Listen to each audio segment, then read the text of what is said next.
Panji Gumilang mangkir dari pemeriksaan yang dilayangkan oleh pihak kepolisian. Penyidik Direktorat Tindak Pidana Umum Bareskrim Polri mengkonfirmasi terkait tidak hadirnya Panji Gumilang dalam pemeriksaan sebagai saksi kasus dugaan tindak pidana penistaan agama. Surat panggilan terhadap Saudara PG yang dijadwalkan pada hari ini, Kamis 27 Juli 2023 pukul 10.00, diperoleh informasi dari kuasa hukum Saudara PG bahwa yang bersangkutan tidak dapat hadir untuk diperiksa sebagai saksi dengan alasan dalam kondisi sakit dan disertakan surat keterangan dokter. Kuasa hukum Saudara PG meminta pelaksanaan pemeriksaan dilaksanakan pada Kamis 3 Agustus 2023. Kuasa hukum Panji Gumilang M. Ali mengatakan jika Panji Gumilang sedang dalam masa penyembuhan dan tidak memungkinkan dilakukan pemeriksaan. Ini kecapean, ya, beliau ini kecapean karena begitu banyaknya pekerjaan yang harus diselesaikan dengan kondisi banyak permasalahan. Ya, saudara kawan-kawan tahu sendiri lah ya seperti apa kondisi hari ini. Ya, mudah-mudahan nanti kita hari Kamis tanggal 3 kita bisa kembali. Pemanggilan Panji ini merupakan kali kedua sebagai saksi di dugaan penistaan agama yang telah naik menjadi penyidikan. Hingga saat ini Bareskrim sudah memeriksa 30 saksi dan 20 saksi ahli. Peningkatan status perkara dari tahap penyelidikan ke penyidikan dilakukan setelah ditemukan bukti terkait adanya unsur pidana di balik kasus tersebut. Sebelumnya Panji Gumilang dilaporkan atas dugaan penistaan agama terkait dugaan aliran sesat di Pondok Pesantren Al Zaitun. Ajaran Panji dinilai menyimpang seperti memperbolehkan perempuan menjadi khotib. Panji juga mempersilahkan perempuan berjajar satu saf dengan laki-laki saat sholat berjamaah. Tim Liputan, Universe. Kita bahas bersama dengan Mas Heri Firmansyah, pakar hukum pidana Universitas Tarumanegara. Mas Heri, selamat sore. Selamat sore Mbak Stefani. Ya, Mas Heri, ini kan penyidik Bareskrim Polri sudah menaikkan status kasus ini ya dari penyelidikan ke penyidikan tanpa adanya tersangka. Dengan tertundanya pemeriksaan terhadap Panji Gumilang yang saat ini statusnya masih sebagai saksi, apa dampaknya? Ya, tentu kita kembalikan dulu ke Kitab Undang-Undang Hukum Acara Pidana ya Mbak Stefani ya, Undang-Undang 8/1981 yang akan bicara dalam konteks ini adalah kalau ada pemanggilan itu biasanya secara patut dan layak ya. Kemudian bisa dipanggil itu maksimal misalnya 2 kali. Tapi kalau tidak hadir pun bisa jika memang yang bersangkutan menjawab dengan keterangan yang secara logika hukum dapat diterima, misalnya sakit tadi ya. Jadi kita akan melihat ketentuan di pasal 112 dan 113 KUHP. Nah, dalam konteks bahwa tadi tidak ada nama tersangka yang terlebih dahulu, biasanya surat yang dikirimkan oleh penyidik ini kan ada 2 bentuk. Yang satu surat klarifikasi, dan yang kedua itu adalah surat panggilan. Nah, surat panggilan ini sifatnya wajib. Apakah dia sebagai saksi atau tadi dia sebagai tersangka. Nah, dalam kasusnya Panji Gumilang ini kan sebenarnya arahnya sudah ditemukan adanya dugaan tindak pidana ya. Berarti sudah didasarkan pada minimum 2 alat bukti, Mbak Stefani. Sedangkan alat bukti yang kemudian dirujuk oleh KUHP adalah ketentuan dalam pasal 184 KUHP. Ada 5 alat bukti, tapi yang dibutuhkan dalam satu perkara pidana untuk naik dari proses penyelidikan ke proses penyidikan adalah minimum 2 alat bukti. Perbedaan mendasar pada penyidikan dan penyidikan tentu adalah kalau penyidikan berarti sudah ada tindak pidananya, ya tinggal bagaimana menemukan tersangka saja. Nah, konteks ini kan masih ada proses yang mungkin secara internal belum selesai bagi pihak kepolisian. Tentunya publik juga menunggu sejauh mana kemudian proses ini akan sampai pada titik akhirnya untuk kasusnya Panji Gumilang, karena bicara tentang proses yang panjang ini kan harus ada kepastian hukum juga ya terhadap yang bersangkutan. Nah, begitu Mbak. Mas Heri, ini kan yang sudah masuk ke tahap penyidikan adalah laporan soal dugaan penodaan agama. Sebenarnya ada beberapa laporan lain dan juga saat ini Bareskrim Polri juga tengah mendalami terkait dengan dugaan TPPU berdasarkan LHA dari PPATK. Ini berarti beberapa dugaan tindak pidana ini seharusnya bisa dilakukan secara paralel ya? Iya, memungkinkan sekali untuk dilakukan secara paralel, tapi memang perlu kehati-hatian ya, dan profesionalisme tentu dikedepankan dalam penyidikan perkara ini. Karena tadi ada beberapa dugaan tindak pidana, bahkan kemungkinan tentang adanya tindak pidana dalam hal pengumpulan zakat juga dimungkinkan dalam kasus ini kan. Belum lagi ada tindak pidana katakanlah undang-undang ITE yang kemudian juga akan coba dijeratkan kepada Panji Gumilang.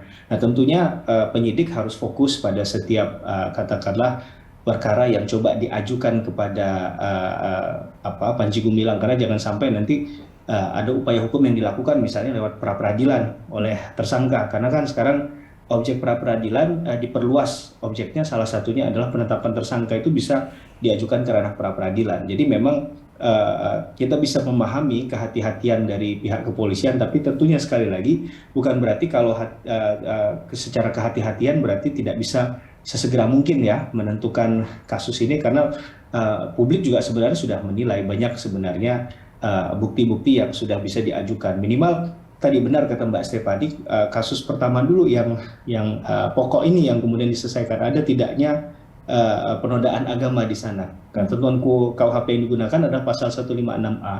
Baru kemudian tadi menyasar pada katakanlah pengelolaan pondok pesantren Al Zaitun yang di bawah kepemimpinan Panji Gumilang gitu ya.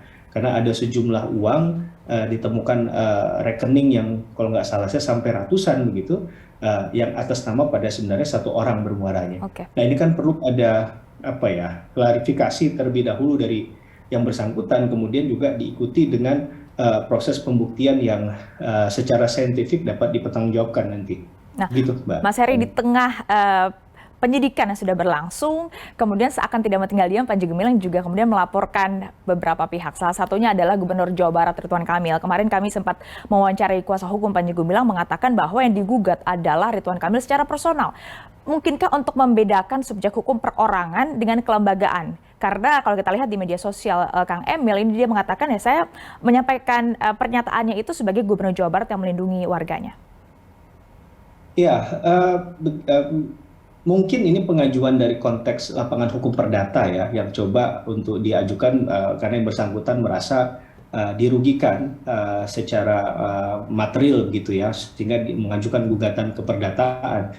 Nah, dalam konteks kasusnya Pak Ridwan Kamil ya, saya sepakat bahwa apa yang disampaikan kan bukan pada persoalan personal ya antara ya Pak Ridwan Kamil ke Panji Gumilang.